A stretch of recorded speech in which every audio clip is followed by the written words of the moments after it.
Welcome back to live show. ఏపీకి ప్రత్యేక హోదా అంశం ఎటు తేలని పరిస్థితి కనిపిస్తోంది. ఈ అంశం మీద వైసీపీ అధినేత ప్రతిపక్ష నాయకుడు జగన్ ఢిల్లీలో వామపక్ష నాయకులను కలిశారు, విజ్ఞప్తి చేశారు మద్దతు ఇవ్వాలని. మరోవైపు తెలుగుదేశం పార్టీ ఎంపీలు కూడా కొంత నిరసన స్వరం వినిపించారు నిన్న పార్లమెంటు ఆవరణలో. ఇంకా ఎంతకాలం వేచి చూడాలి, సమస్యకు పరిష్కారం త్వరలో చెప్తామని చెప్పి అప్పుడే వారం గడుస్తున్నా కూడా ఏ మాట చెప్పట్లేదు. అంటే అసలు ప్రత్యేక హోదా అనే మాటే మాట్లాడకుండా నిన్న అడిగిన కొన్ని ప్రశ్నలకు సమాధానం చెప్పారు జైట్లీ. అసలు ఏ రాష్ట్రాలకు ప్రత్యేక హోదా ఉంది అన్న అంశంలో ఆ పదమే లేకుండా దానికి సమాధానం చెప్పిన పరిస్థితి కూడా మనం చూసాం. ఇక కాంగ్రెస్ అయితే బీజేపీ టీడీపీలు మోసం చేస్తున్నాయి, ప్రత్యేక హోదా ఇవ్వకుండా రాష్ట్రం నుంచి రెండు పార్టీలను తరిమి కొట్టాలని చెప్పి ఒక ఉద్యమం లాంటిదే తీసుకున్నామని చెప్పి చెప్తున్నారు. ఆయన క్విట్ ఇండియా సందర్భంగా పెట్టిన సభలో కూడా ఇదే రకమైన వ్యాఖ్యలు చేశారు. మరోవైపు జైట్లీపై సభా హక్కుల ఉల్లంఘన నోటీస్ ఇచ్చారు ప్రైవేటు బిల్లు ప్రవేశపెట్టిన కేవీపీ. ఈ అంశాల మీద లైవ్ షోలో మాట్లాడదాం. మనతో పాటు సీనియర్ జర్నలిస్ట్, ప్రముఖ విశ్లేషకులు సి నరసింహారావు గారు జాయిన్ అవుతున్నారు. అలాగే కె రవిచంద్రారెడ్డి గారు, ఏపీసీసీ ప్రధాన కార్యదర్శి, పార్టీ ముఖ్యనేత, వైబీ రాజేంద్ర ప్రసాద్ గారు, ఎమ్మెల్సీ, ఆంధ్రప్రదేశ్ టీడీపీ సీనియర్ నాయకులు. జోగి రమేష్ గారు లైవ్ లో అందుబాటులోకి వస్తున్నారు. వారు మాజీ ఎమ్మెల్యే, వైఎస్ఆర్సీపీ ముఖ్యనేత, విజయవాడ నుంచి లైవ్ లో ఉన్నారు. రమేష్ గారు నమస్తే అండి. నరసింహారావు గారు, అసలు ఏం జరుగుతుంది రోజు అంటే ఒక 2-3 రోజులు విరామం, మళ్ళీ దీని గురించి ఏదో ఒక ప్రస్తుతానికి అయితే జగన్మోహన్ రెడ్డి ఢిల్లీ వెళ్లారు టూర్ కి. అంటే విమర్శల నేపథ్యంలో ఇక్కడ కాదు ఢిల్లీలో చెయ్యాలి అన్న నేపథ్యంలో వారు ఢిల్లీ వెళ్లారా, లేకపోతే మొదటి నుంచి 2 ఏళ్లుగా మేమే మాట్లాడుతున్నాం ప్రత్యేక హోదా కోసం, ఈసారైనా ఒత్తిడి తెచ్చేది మేమే అని చెప్పడానికి ఢిల్లీ వెళ్లారా? ఎందుకు వెళ్ళాడో కానీ అసలు బీజేపీ మాత్రం క్లూలెస్. ఏం చేయాలి, ఏం చేయకూడదు. రాష్ట్రానికి అన్యాయం జరిగింది, ఒక ప్రాంతానికి రాష్ట్ర విభజనలో ఒక ప్రాంతానికి తీవ్రమైన అన్యాయం జరిగింది, దుర్మార్గమైన పద్ధతి అవలంబించడం జరిగింది ఆవేళ అధికారంలో ఉన్న వాళ్ళు అన్నది బీజేపీ కూడా అంగీకరిస్తుంది. అంగీకరిస్తే దాన్ని ఎలా ఆదుకోవాలి, ఆదుకుంటాం కేంద్రం బాధ్యత అని వాళ్ళే అనేక సార్లు చెప్పారు. మోడీ గారు వచ్చి న్యూఢిల్లీ అంత రాజధాని కడతానని చెప్పారు. ఇక్కడ కడతానని చెప్పి ఇప్పుడు అసలు ఏం చేయాలి, ఎలా ఆదుకోవాలి, ప్రత్యేక హోదా ఉందా లేదా అన్నది వేరే విషయం. ప్రత్యేక హోదా లేకపోతే అన్యాయం పోయినట్టేనా, ఆ దుర్మార్గం సమస్య పోయినట్టేనా? ప్రత్యేక హోదా అన్నది ఇవ్వట్లేదు అంటున్నారు, ఓకే ఫైన్. ప్రత్యేక హోదా ఇవ్వకపోతే మరి ఏమిస్తారు, ఎలా ఆదుకుంటారు వాళ్ళకి తెలియట్లా. బీజేపీలో ఎవరు కూర్చుని ఆలోచిస్తున్నట్లేరు. వాళ్ళ అందరూ చెబుతున్నారు ప్రైమ్ మినిస్టర్ తలుచుకుంటే 10 నిమిషాల పని, ఆయన నిర్ణయించుకుంటే 10 నిమిషాల పని అని. మరి ఎందుకు జరగట్లా? 2.5 సంవత్సరాలు అయింది, పరిశీలనలో ఉంది అని చెబుతున్నారు. అంటే అక్కడ కేంద్ర ప్రభుత్వం పనిచేయట్లేదు. 2.5 సంవత్సరాలు అంటే పని చేయట్లేదు, అధికారులు ఎవరో పని చేయట్లేదు, మంత్రులు పని చేయట్లేదు, ఎవరో ఒక నిర్ణయాలు తీసుకోవట్లేదు అన్నది అర్థమవుతుంది. 2.5 ఏళ్ళు అంటే సగం సమయం గడిచిపోయింది దాదాపు. అయినప్పుడు కూడా ఇంకా వాళ్ళు ఇంకా నిర్ణయాలు తీసుకోవట్లేదంటే ఎంత హాస్యాస్పదంగా ఉంది. ఇక్కడ అన్యాయం జరిగితే ఏం చేయాలి? ఒక అతను ఎవరో అనారోగ్యం లోనైతే డాక్టర్ లేడు అంటే అనారోగ్యం పోయినట్ట. అసలు ఇది ఎక్కడ విచిత్రం. వాళ్ళ గత 50 సంవత్సరాలుగా భారతదేశ వ్యాప్తంగా కూడా సిటీ సెంట్రిక్ డెవలప్మెంట్ జరిగింది. ఎక్కడ సిటీస్ ఉంటే అక్కడే డెవలప్మెంట్ జరిగింది. బాంబే కానీ, పూనా కానీ, హైదరాబాద్ కానీ, బెంగళూరు కానీ, ఢిల్లీ కానీ సిటీ సెంట్రిక్ డెవలప్మెంట్ అంటారు. అలాగే ఇక్కడ హైదరాబాద్ సెంట్రిక్ గా జరిగింది. డెవలప్మెంట్ అంతా ఇక్కడ చోటు చేసుకుంది. మొత్తం ఆంధ్రప్రదేశ్, మొత్తం తెలంగాణ, ఆంధ్రప్రదేశ్ కలిసి సంవత్సరానికి 1,00,000 ఉద్యోగాలు కూడా ఇవ్వని పరిస్థితుల్లో హైదరాబాద్ సిటీలో సంవత్సరానికి 2 లక్షలు, 1,50,000 ఉద్యోగాలు అంటే వ్యవస్థీకృత రంగంలోనూ బయట కూడా వచ్చాయి. అలాంటిది ఉద్యోగాల కోసం అందరూ ఇక్కడికి వచ్చేవాళ్ళు, వ్యాపారాల కోసం అందరూ ఇక్కడికి వచ్చేవాళ్ళు, ఇక్కడ స్థిరపడ్డారు. సిటీ సెంటర్ డెవలప్మెంట్ జరిగితే సిటీని ఒక చిన్న ప్రాంతానికి ఇస్తే అవతల ప్రాంతం నిస్సహాయంగా మిగిలిపోతే దాన్ని ఎలా ఆదుకుంటారు? ఇప్పుడు కూడా వాళ్ళు క్లూలెస్. వాళ్ళు మిగతా వాళ్ళు కూడా అంటే అసలు ఇవ్వకూడదని నిర్ణయించుకున్నట్టుగా అర్థం అవట్లేదు. ఇప్పుడు జైట్లీ గారు ఏ సందర్భం వచ్చినా కూడా అసలు స్పెషల్ స్టేటస్ అన్న పదమే ఆయన నోట్లోంచి పలకట్లేదు. స్పెషల్ స్టేటస్ పక్కన పెట్టండి, స్పెషల్ స్టేటస్ వద్దు, పదవులతో వద్దు, మీరు ఎలా సాయం చేస్తారు చెప్పండి. ప్యాకేజీ అంటే చిన్న మాట. ప్యాకేజీలు అందరికి ఇచ్చే ప్యాకేజీలు ఈ ప్యాకేజీలు కాదు. ప్రత్యేకంగా దీనికి రెడ్రెస్ ఎలా, ఒక దుర్మార్గం జరిగితే, ఒక తీవ్రమైన అన్యాయం జరిగితే రెడ్రెస్ ఎలా చేస్తున్నారు అన్నది ఆయన చెప్పగలగాలి. కేంద్ర ప్రభుత్వం ఎవరైనా బాధ్యత గల వాళ్ళు ఎవరు చెప్పట్లా, మేము దీన్ని ఇలా ఆదుకుంటాం, ఇది ఇంత నష్టపోయింది. చంద్రబాబు గురించి అందరూ చెప్తేప్పుడు మొట్టమొదటి విభజనకు లెటర్ ఇచ్చారని వాళ్ళంతా చెబుతున్నారు. అదే సమయంలో విభజన చేయించాలంటే 5 లక్షల కోట్లు ఇవ్వాలి అక్కడికి అని కూడా ఒక నిరాదరణ చేశారు. బీజేపీ వర్షం చూద్దాం. నరసింహారావు గారు, సుధీష్ రాంబాట్లు ఉన్నారు, ఏపీ బీజేపీ ప్రధాన కార్యదర్శి. సుధీష్ గారు నమస్కారం అండి.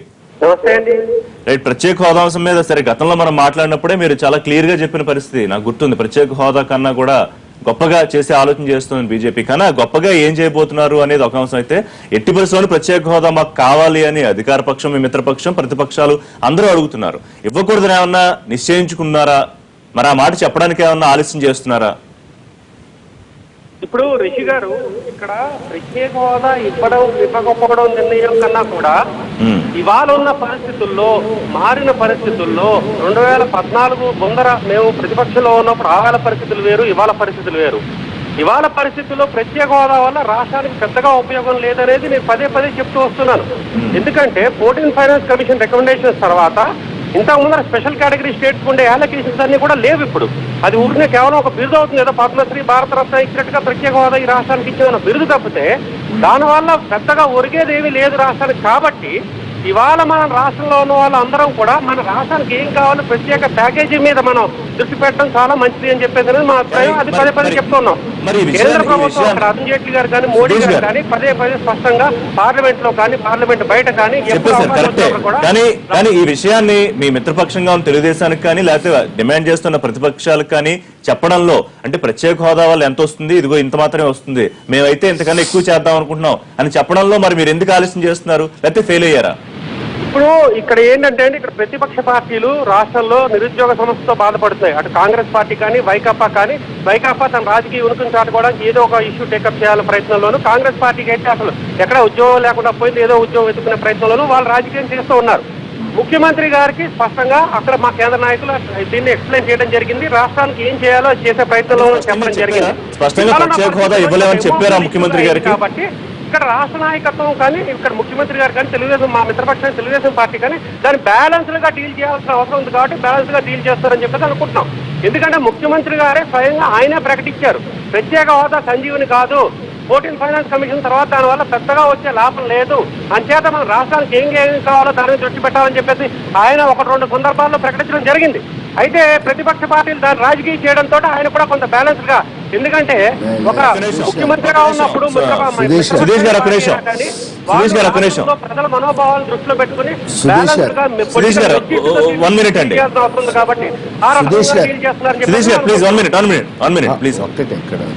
సుధీష్ గారు వ్యాఖ్యలతో నేను విభేదిస్తున్నాను. ఆయన సీఎం గారు ఆనంద్ మాటలు తీసుకొచ్చి ఆయన నోట్లో పెడతారు. చంద్రబాబు గారు ప్రత్యేక హోదా అవసరం లేదు, దాన్ని 14 ఫైనాన్స్ నేపథ్యంలో దాని యొక్క అవసరమే లేదు, వ్యర్థం అని చెప్పి అన్నారన్న.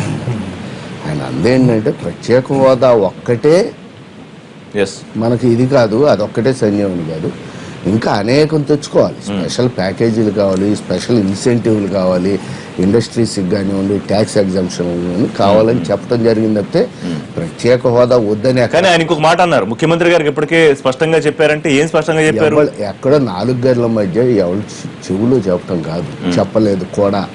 చెబితే ముఖ్యమంత్రి గారు నిన్న అంత సీరియస్ ఎందుకు అవుతారు, మన ఢిల్లీ వెళ్ళి అంత గట్టిగా ఎందుకు మాట్లాడారు? ప్రతిపక్షాలు ట్రాప్ లో పడ్డారంటున్నారు, కాంగ్రెస్ వైసీపీ ట్రాప్ లో.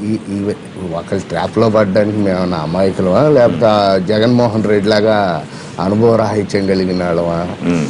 సుధీష్ గారు ఇక్కడ ఒక్కటి చెప్పాలి. సుధీష్ గారు ఇందాక చెప్తున్నారు, నేను ఎప్పటి నుంచో చెప్తున్నాను, 14 ఫైనాన్స్ వచ్చినటువంటి నేపథ్యంలో అసలు అవసరం లేదు, స్పెషల్ స్టేటస్ వలన ఉపయోగం లేదంటున్నారు. అది తప్పండి. 14th ఫైనాన్స్ ఏంటంటే 32% నుంచి 42% ట్యాక్సులు పెంచమంది పెంచింది సెంట్రల్ గవర్నమెంట్. సార్ అధికంగా వస్తున్నాయి గతంలో కంటే ఇప్పుడు రాష్ట్రాలు, కానీ ఒక్క ఆంధ్రప్రదేశ్కి రావట్లే, అది తెలంగాణకు వచ్చింది, అలాగే పక్క రాష్ట్రాలకు కూడా కర్ణాటక, తమిళనాడు, యూపీ, బీహార్ కూడా వస్తున్నాయి. మనం రాష్ట్రం విభజింపబడిన తర్వాత మనం తీవ్రంగా అన్యాయం చెందితే ఎడిషనల్ గా నువ్వేమిస్తున్నావు, నలుగురితో పాటు బంతిలో పెట్టేది కాదు, విడిగా నాకేమిచ్చావు, అది మేము ఆంధ్రప్రదేశ్ కి అడిగేది. అది ఇస్తానని చెప్పి ఆ రోజు కాంగ్రెస్, బీజేపీ మొత్తం పార్టీలు.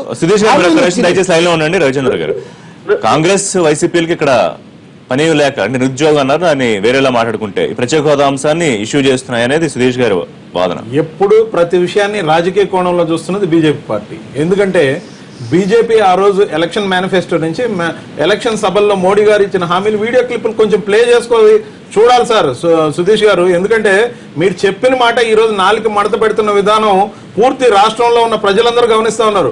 బీజేపీ ద్వంద్వ వైఖరి ఏంటి, బీజేపీ అనుసరిస్తున్న వైఖరిని బట్టి టీడీపీ ఏ విధంగా డిఫెన్స్ లో పడింది, అలై పార్టీ అయినందువల్ల ఈ రోజు అది సంజీవన్ కాదని ముఖ్యమంత్రికి మీరు చుడుతున్నారే. మీరు 4 గోడల మధ్యలో ఆయన్ని ఏ విధంగా నచ్చజెప్పారో లేకపోతే మరి ఇచ్చేది లేదని చెప్పారో తెలియదు, కానీ మొత్తం మీద అసెంబ్లీ ఏకగ్రీవంగా 2 సార్లు తీర్మానం చేసింది. ఏమని? ప్రత్యేక హోదా ఆంధ్రప్రదేశ్ హక్కు కావాలి అని. మరి దాని గురించి మీరు ఎందుకు పట్టించుకోరు? అంతేకాకుండా మీ మేనిఫెస్టోలో పెట్టిన తర్వాత కానీ మీ వెంకయ్య నాయుడు గారు 10 సంవత్సరాలని అడిగిన తర్వాత కానీ మొన్న కేవీపీ గారు బిల్లు వచ్చిన క్రమంలో అయితే సభలో లేకుండానే వెంకయ్య నాయుడు గారు పారిపోయే పరిస్థితి, సభలోనే లేరు. ఈ మధ్య తక్కువ సార్లు మీడియాకు దొరుకుతున్నారు ఆయన. అంతేకాదు ముఖ్యంగా ఆంధ్రప్రదేశ్ ఇష్యూ కానీ తీస్తే మళ్ళా కనపడటం లేదు. రైట్. రమేష్ గారు మీ దగ్గరికి వచ్చే ముందు ఒకసారి సుధీష్ గారు మీ సమాధానం. ఇప్పుడు మిత్రులు రాజేంద్ర ప్రసాద్ గారు నేను ఏదో ముఖ్యమంత్రి గారు ప్రత్యేక హోదా వద్దన్నారు అని చెప్పేసి అన్నారు. నేను ఎప్పుడు అనలేదు. ముఖ్యమంత్రి గారు 14 ఫైనాన్స్ కమిషన్ రికమెండేషన్స్ తర్వాత ప్రత్యేక హోదా వల్ల పెద్దగా ఉపయోగం లేదన్నారు. That is there on record. కావాలంటే మీ దగ్గర ఒక క్లిప్పింగ్స్ ఉంటాయి, లేదంటే నేను పంపిస్తాను. ఆవేళ పోరాడారు అని చెప్పేసి అంటున్నారు. నేనే పోరాడాం, మీరెవరు కూడా దాని గురించి మాట్లాడలేదు. ఆవేళ ఒక్క భారతీయ జనతా పార్టీ మాత్రమే దీని గురించి పోరాడింది. ప్రత్యేక హోదా మీద ఆవేళ వెంకయ్య నాయుడు గారికి మాత్రమే పేటెంట్ ఉంది. దీని గురించి ఎవరైనా మాట్లాడారంటే బీజేపీ ఏ పార్టీ మాట్లాడలేదు. అయితే పరిస్థితుల్లో మార్పు వచ్చిందని అందరూ కూడా ఆంధ్ర రాష్ట్రాన్ని అనాథగా వదిలేశారు కాబట్టి లాస్ట్ మినిట్ లో చిన్న విషయం ఇక్కడ ప్రస్తావించాలి. బీజేపీ వాళ్ళు అనేక సార్లు అంటూ ఉంటారు మేము ఒక్కడే పోరాడామని. వాళ్ళు పోరాడతా కావాలంటే సమర్థించారు. వాళ్ళు విభజన వ్యతిరేకించారు, వాళ్ళు పోరాడతారు. మాకేం కావాలని ఎట్లా అడుగుతారు? విభజన వ్యతిరేకించిన వాళ్ళు కనీసం కామన్ సెన్స్ తో మాట్లాడాలా? మీరు విభజన వ్యతిరేకించిన వాళ్ళు మాకు ఈ సదుపాయాలు కావాలి విభజిస్తే ఎలా అడుగుతారు? మీరు విభజనని ఆ చిన్నమ్మ మీరు కలిసి కాంగ్రెస్ తో కొమ్మక్కయ్యి రాష్ట్రాన్ని చీల్చారు, రెండుగా విభజించారు కాబట్టి మీరు అడిగారు. అంతే విభజన వ్యతిరేకించే వాళ్ళు మాకు ఈ కావాలని ఎట్లా అడుగుతారు? సుధీష్ గారు ఒకసారి వైసీపీ వర్షం తీసుకున్నాక మీతో మాట్లాడతా. మీరు దయచేసి ఒక 2 నిమిషాలు లైన్ లో ఉండగలిగితే. 14కి 16కి ఏం మారింది? ఒక్క నిమిషం. 14కి 16 ర్యాపిడ్ చేంజ్ చేశారు. సుధీష్ గారు ఒక్క నిమిషం. రమేష్ గారు ఇన్వాల్వ్ అవ్వండి. ఒక్క నిమిషం నేను కంప్లీట్ చేసిన రిషి గారు. వ్యతిరేకించలేదు ఎక్సెప్ట్ సిపిఎం. అన్ని పార్టీలు విభజనకి సపోర్ట్ గా మద్దతు పలికాయి. ఈ విషయం మనం గమనించాలి. ఆవేళ ఆంధ్ర రాష్ట్రానికి ఏం కావాలని అడిగింది కేవలం భారతీయ జనతా పార్టీ మాత్రమే.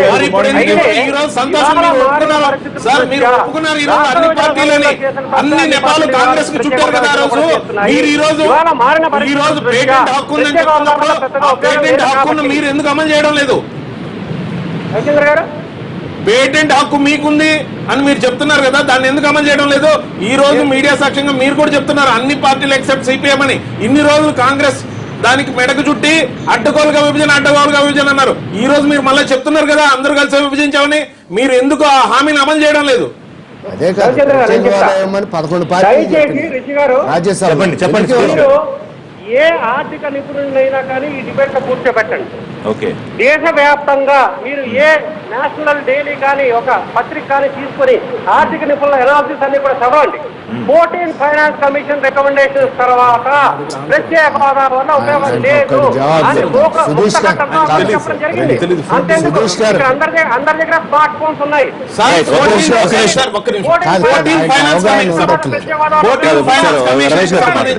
అభిజిత్ సేన్ గారు మన రౌండ్ టేబుల్ సమావేశం పెట్టినప్పుడు ఢిల్లీలో సెపరేట్ గా చెప్పడం జరిగింది. ప్రత్యేక హోదా గురించి మామూలుగా వద్దని మేము చెప్పలేదు, దాని వల్ల 14th ఫైనాన్స్ కమిషన్ సంబంధం లేదు. పదే చెప్తున్నారు 14 ఫైనాన్స్ రికమెండేషన్స్ వచ్చిన తర్వాత ప్రత్యేక హోదా వల్ల ఉపయోగం లేదని ఆయన ఖండితంగా చెప్తున్నారు. చాలా తప్పు. స్పెషల్ స్టేటస్ వస్తే 90% మేము రుణాలు తీసుకున్నా లేకపోతే ఇంకేమన్నా సెంట్రల్ 90% సెంట్రల్ గవర్నమెంట్ భరిస్తుంది. అది లాభం కాదా స్టేట్? సుధీష్ గారు ఒక్క నిమిషం అండి. రమేష్ గారు ఇవాళ వైసీపీ ఢిల్లీ వెళ్తోంది, వామపక్షాల మద్దతు కోరుతోంది, ప్రత్యేక హోదా మీద పోరాటం చేస్తా ఉంటుంది. కానీ ఒక నిమిషం సుధీష్ గారు ప్లీజ్ మీరు చెప్తారు గారు. ఒక నిమిషం రమేష్ గారు వర్షం అయ్యాక మీరు చెప్తారు కానీ. రమేష్ గారు రిషి గారు మనం ఎన్ని మాట్లాడుకున్నా ఎన్ని చర్చలు పెట్టినా అపార నాకు రాజకీయ అనుభవం.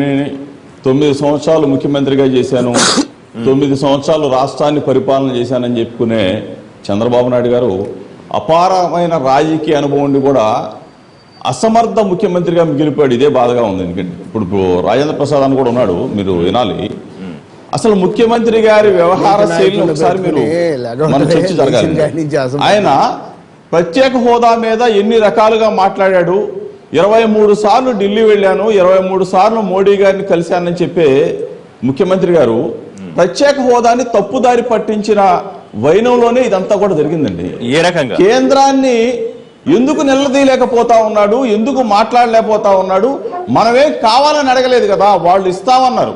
ప్రత్యేక హోదా మన హక్కు, అది ఇస్తామని చెప్పిన కేంద్ర ప్రభుత్వం ఆనాడు మోడీ గారు, మన ముఖ్యమంత్రి గారు ఎందుకు నిలదీయలేకపోతా ఉన్నాడు అనేది ఇప్పుడు ప్రశ్న అండి. మెయిన్ బీజేపీ వాళ్ళు మోసం చేశారు, అది ఓకే. బీజేపీ వాళ్ళు రాజ్యసభలో చెప్పారు, పార్లమెంట్ లో చెప్పారు, ఏమని చెప్పారు, కానీ ఇవ్వాల్సింది, నిర్ణయం తీసుకోవాల్సింది ఎన్డీఏ, బీజేపీ నేతృత్వంలో ఎన్డీఏ.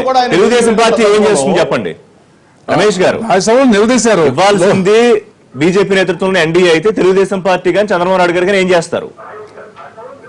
చివరికి మిత్రపక్షాన్ని బీజేపీ కాంగ్రెస్ పార్టీతో చెప్పనివ్వండి. రిషి గారు కరాఖండిగా స్పష్టంగా అరుణ్ జైట్లీ గారు ప్రత్యేక హోదా ఇవ్వటం కుదరదు అన్న తర్వాత కూడా ఈ రోజు ఇంకా సిగ్గుమాలిన విధంగా, సిగ్గులేని విధంగా వాళ్ళతో కాపురం చేస్తా ఉన్నారంటే చిత్తశుద్ధి ఉందా మీకు? ఒకసారి ఆలోచన చేసుకోండి. మీకు చిత్తశుద్ధి ఉంటే అరుణ్ జైట్లీ గారు ప్రకటన చేసిన తరిమిలా వెనువెంటనే మీరు కేంద్ర ప్రభుత్వం నుంచి వెనువెంటనే బయలుదేరి మనం యుద్ధానికి సిద్ధం కావాలి. రమేష్ గారు ఒక్క నిమిషం, మీరు అడిగిన ప్రశ్నకు సమాధానం రాష్ట్రంలో ఉంది రెండు పార్టీలు, రమేష్ గారు, వైఎస్ఆర్ కాంగ్రెస్ పార్టీ, తెలుగుదేశం పార్టీ. ప్రధాన ప్రతిపక్ష నేత అధినాయకుడు చంద్రబాబు నాయుడు గారు. మీరు ఏనాడైనా గానీ ప్రతిపక్షాన్ని కలుపుకొని పోరాటానికి మీరేదో పక్షాలు లేవా? మీకు ఏదో ఎన్డీఏ మొత్తం కూడా మాదే అన్నట్టు మోడీ గారు మాట్లాడతారు. హోదా ఇవ్వము అని చెప్పేసి చెప్పిన దరిమెల ఆయనతో సార్. రమేష్ గారు, కొంచెం పార్టీలు ఎన్నున్నాయి? రెండు పార్టీల, ఒక్క పార్టీ, ఇవన్నీ మీరు కాదు డిసైడ్ చేయాల్సింది. మొన్నటికి మొన్న 13 పార్టీల మద్దతు కూడగట్టాం. మొదట 11, ఇక్కడ రాష్ట్రంలో ఉన్న వైసీపీ, టీడీపీలతో సహా 13 పార్టీల మద్దతు కూడగట్టి ప్రత్యేక హోదా గురించి ప్రయత్నిస్తున్న కాంగ్రెస్ పార్టీని తాత్కాలికంగా ఈ రోజు ప్రజలు విస్మరించిన దయచేసి రెండే పార్టీలు చెప్పట్లేదు. ఈ రాష్ట్రంలో ఉన్నది అధికార పార్టీ, ప్రధాన ప్రతిపక్షం రెండే ఉన్నాయి. అంటే నేననేది ప్రతిపక్షాన్ని కూడగట్టుకుని వెళ్లాలనే ఉద్దేశం కూడా చంద్రబాబు నాయుడు గారు లేదు. అసమర్థుడిగా మిగిలిపోయావు కదా, అసమర్థతని మీరు చాటుకుంటా ఉన్నారు కదా. ఈ రోజు అన్ని పార్టీలను కూడగట్టుకుని వెళ్తే మీకు ఒక బలం ఉంటుందని చెప్పేసి మేము చెప్తా ఉన్నాం. ఇప్పుడు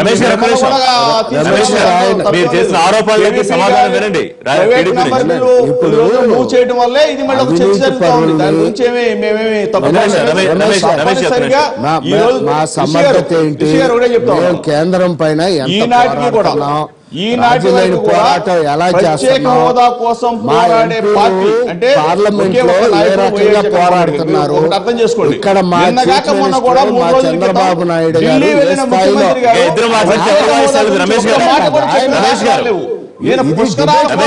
మీరు ఆరోపణ చేశారు, మీరు అసమర్థ నాయకుడు అన్నారు, మరి దానికి సమాధానం వినాలి కదా. రమేష్ గారు ఒక్క నిమిషం చెప్పండి. మీరు పోరాడలేకపోతున్నారు, ఒత్తిడి చేయలేకపోతున్నారు.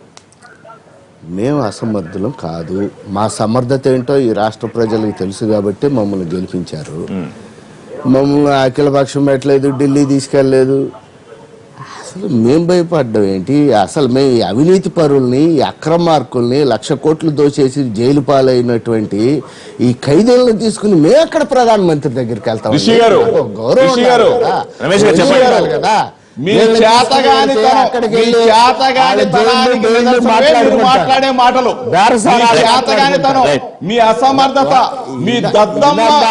మీరు చంద్రబాబు నాయుడు గారు మీ పార్టీ ఈ రోజు అక్కడ అవినీతిలో కూరుకుపోయింది కాబట్టి కనీసం మీరు కేంద్ర ప్రభుత్వం ₹1 కూడా విధించే పరిస్థితిలో లేదు. రాజేంద్ర ప్రసాద్ గారు, మేం చెప్పరా? కేంద్ర ప్రభుత్వం చెప్తా ఉంది, మేమిచ్చిన లెక్కలకి, మేమిచ్చిన డబ్బులకి ఇంతవరకు లెక్కలు ఇవ్వలేదు.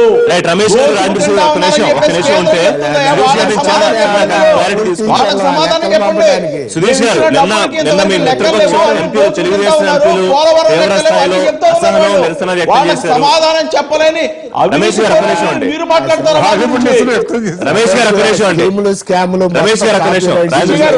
రిషి గారు, రమేష్ గారు కంట్రోల్ చేయాలి. రమేష్ గారు అడుగుతాం మళ్ళీ. కంట్రోల్ చేయాలి. రమేష్ గారు, ఒక్క నిమిషం. రైట్, సురేష్ గారు, నిన్న తెలుగుదేశం పార్టీ ఎంపీలు జయదేవ్ కానివ్వండి లేకపోతే శివప్రసాద్ గారు వీళ్ళందరూ ఇంకెంతకాలం వెయిట్ చేయాలి, ఇంకా మాకు ఓపిక నశిస్తోంది, ఏదో ఒక సమాధానం చెప్తారని వెయిట్ చేస్తున్నాము, హోదా మీద పోరాటం చేస్తున్నాం, కనీసం మీ ఎంపీల కన్నా ఏమన్నా సమాధానం చెప్పే అవకాశం ఉందా? మేము పదే పదే పార్లమెంట్ లో చెప్పామండి, క్లోజ్ డోర్ మీటింగ్స్ లో చెప్పాము, బహిరంగంగా చెప్తున్నాము, మళ్ళీ ఇప్పుడు నేను చెప్తున్నాను పార్టీ పరంగా. ఇవాళ ఉన్న పరిస్థితుల్లో రాష్ట్రాన్ని ప్రత్యేక రాష్ట్రంగా గుర్తించి భారతీయ జనతా పార్టీ రాష్ట్రాన్ని ఏ రకంగా అభివృద్ధి చేయాలి, ప్రత్యేక హోదా ఒకవేళ ఉంటే ఇవాళ వచ్చే బెనిఫిట్స్ ఏమిటి, దానికన్నా ఎక్కువ బెనిఫిట్స్ ఎలా ఇవ్వాలి, ఎందుకంటే ఇవాళ ఉన్న పరిస్థితుల్లో ప్రత్యేక హోదా అనేది ఉన్న రాష్ట్రాలకి తీసేస్తున్న నేపథ్యంలో కొత్తగా మన రాష్ట్రాలకు ఇవ్వడం వల్ల చాలా సమస్యలు వస్తాయి. దానివల్ల మనకు పెద్దగా ఇవాళ నేను రాష్ట్రంలో పార్టీలన్నిటికీ ఒక్కటే నా విన్నపం ఏంటంటే, దయచేసి ఇది రాజకీయం చేసి ఈ సమస్యను ఇంకా జటిలం చేయకుండా రాష్ట్రానికి ఏం కావాలనేది మనం చర్చిస్తాము. దాని గురించి మేము కూడా కానీ ఏదో గాలిలో దాని గురించి తాపత్రయంగా మనం పోరాటట్టుగా కాదనేది నా ఉద్దేశం. సుధీష్ గారు, ఈ సెషన్ అయ్యేలోపు పార్లమెంట్ సెషన్ ఇదే మాటని మీరు చెప్పిన మాటనే అరుణ్ జైట్లీ గారి నోట్లోంచి ప్రత్యేక హోదా ఏపీకి ఇవ్వడం సాధ్యం కాదు అంటే ఇండైరెక్ట్ గా కాదు, పరోక్షంగా కాదు, ప్రత్యక్షంగా డైరెక్ట్ గా చెప్పి ఏం కావాలో మీరు అడిగితే కనుక దాన్ని సాధ్యం చేస్తావా లేకపోతే అది అవుతుందా లేదా అనే విషయం ఆలోచిస్తామని చెప్పించే అవకాశం ఏమన్నా ఉందా ఈ సెషన్ అయ్యేలోపు? రిషి గారు ఆల్రెడీ పార్లమెంట్ లో స్టేట్మెంట్ ఇవ్వడం జరిగింది ఆయన, అరుణ్ జైట్లీ గారు. ఇక్కడ ఇవాళ ఏదో కాంగ్రెస్ మిత్రులు అడిగారు కదా అని చెప్పేసి వాళ్ళు చెప్పినట్టుగా మేము చేయడానికి లేవు, సిద్ధంగా లేవు. మాకు ప్రజలు ఒక ఎజెండా ఇచ్చారు, మ్యాండేట్ ఇచ్చారు. ఆ ఎజెండా మ్యాండేట్ ని మేము ఫుల్ఫిల్ చేస్తాం, భవిష్యత్తులో ప్రజలకు సమాధానం చెప్తాం. కానీ ఇవాళ ఏదో కేవీపీ రామచంద్రరావు గారు పిల్లి పెట్టారు కదా అని హడావుడిగా మేము చేయాల్సిన అవసరం మాకు లేదు. అంటే రాష్ట్రానికి ఏం చేయాలో అప్పుడు చేయడానికి భారతీయ జనతా పార్టీ సిద్ధంగా ఉంది. కానీ అబద్ధాలు చెప్పారు, పార్లమెంట్ సాక్షిగా అబద్ధాలు చెప్పారు, రాజ్యసభ తప్పుదోవ పట్టించారు. సుధీష్ గారు విన్నారా? సుధీష్ గారు ఒక ఎజెండా ఉందంటున్నారు. సభా హక్కుల ఉల్లంఘన నోటీసు మీరు పార్లమెంట్ లో అబద్ధాలు చెప్పారని మీ మీద సభా హక్కుల ఉల్లంఘన నోటీసు పెట్టారు మీ నాయకుడి మీద. ఏం అబద్ధాలు చెప్పారండి? 29వ తేదీన ప్రత్యేక హోదాపై రాజ్యసభ తప్పుదోవ పట్టించారు. ప్రత్యేక హోదా ఇవ్వడానికి రాజ్యాంగం అనుమతించడం లేదని, లేకపోతే 14వ ఆర్థిక సంఘం కారణం అని చూపిస్తూ, కానీ 14వ ఆర్థిక సంఘంలో సభ్యులే చాలా క్లియర్ గా ఎక్కడ ఆ ప్రస్తావన ఇవ్వాలనో ఇవ్వద్దని మేమే రికమెండ్ చేయలేదని అభిజిత్ సింగ్ చెప్పారని. ఇక్కడ 14వ ఆర్థిక సంఘం సభ్యులు ఆ రిపోర్ట్ సబ్మిట్ చేయగానే ఇచ్చిన ఇంటర్వ్యూలు కూడా దయచేసి చూడండి. మేము done away with the distinction between special category states and general category states. అసలు దేశ ఆర్థిక యంత్రాంగం ఎలా పనిచేస్తుందో అక్కడ ఉన్న ప్రజలందరికీ తెలుసు. తెలియక మాట్లాడతారు.